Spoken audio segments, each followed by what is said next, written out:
In Mexican cuisine, bone marrow is traditionally enjoyed as a dish called tuétano or tutano. It is a dish that's gaining popularity for its rich flavors and unique texture. Throughout history, bone marrow has been revered as a prized delicacy enjoyed by various cultures around the world. Bone marrow is not only a culinary delight, but also a nutritional powerhouse, packed with essential nutrients like vitamins A and K, iron, calcium, and omega-3 fatty acids. Nutrients vital for maintaining healthy bones, immune system support, and promoting a healthy heart. Today we'll be showing you how to grill bone marrow so that you can indulge in this rich, velvety, incredibly indulgent, and mouth-watering delicacy. And we're doing it here only on Al-Curing. Glad to see you guys and gals back. Just got back from the meat market and I was able to find these beef femur bones cut lengthwise. So when making bone marrow, that's what you want, either the femur or the tibia bone cut lengthwise, which will provide a generous amount of marrow for you to enjoy.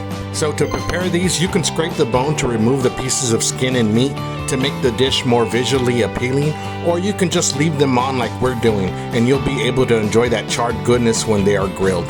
We're going to brine these on some salted water, so you can do this overnight or at least with a minimum of 1 hour that they brine, and they should be good to go. Now we are doing this so that some of the blood will be drawn away from the bone marrow. As you can see that just a little over an hour that these were in the fridge and the water turned red from some of that blood that was drawn out.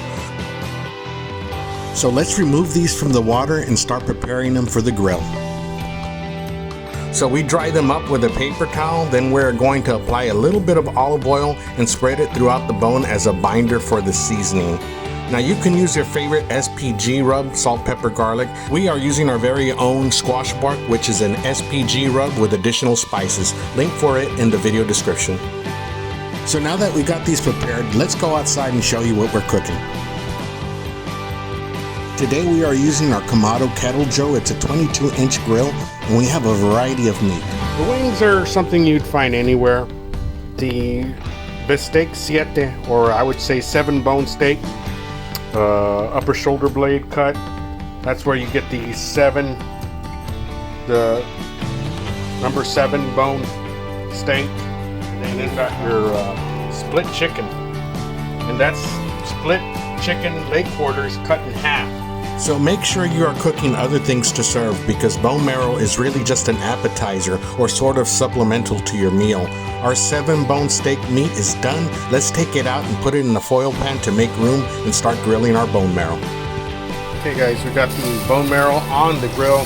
The last piece of 7-bone steak on the grill. We're gonna take out this chicken, split chicken and wings. That's how we're looking, guys, and we've got the steak there, the wings and the split chicken.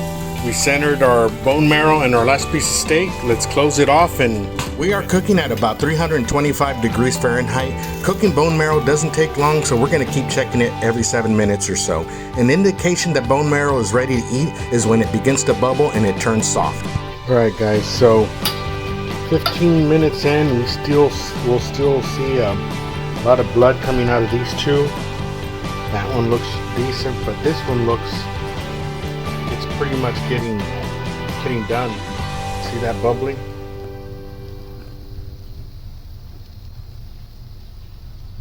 Oh man, feels very soft.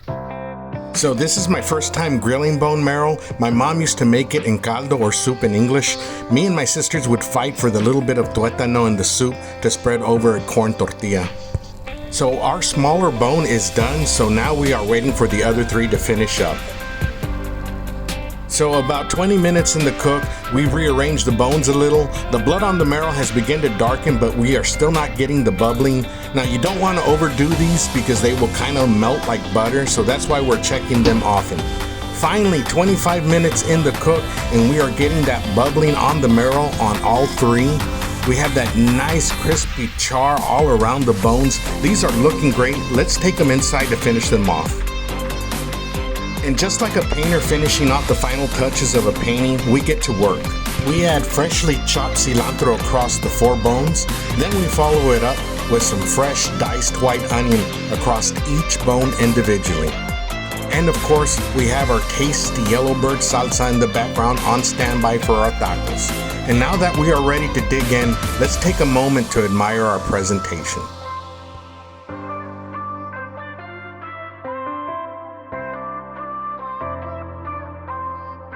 Okay guys, so I got a taco right here. I'm gonna fill a little bit of that yummy goodness.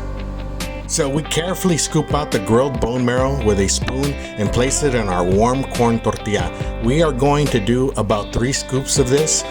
Then we are gonna kind of chop it up and spread it across our taco that is mixed with our 7-bone steak. Then we're gonna add a little bit more chopped cilantro and onions to the mix. And I think we are ready to try. Okay guys.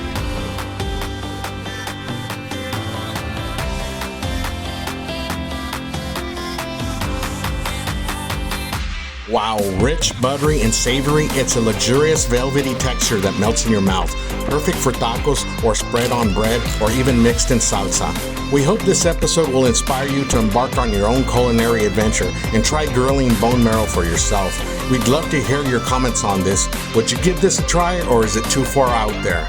Well, that's all for now. I hope this week finds you all doing well. Don't forget to comment, like, and subscribe. Till next time, take care of yourself and each other. See you on the next one.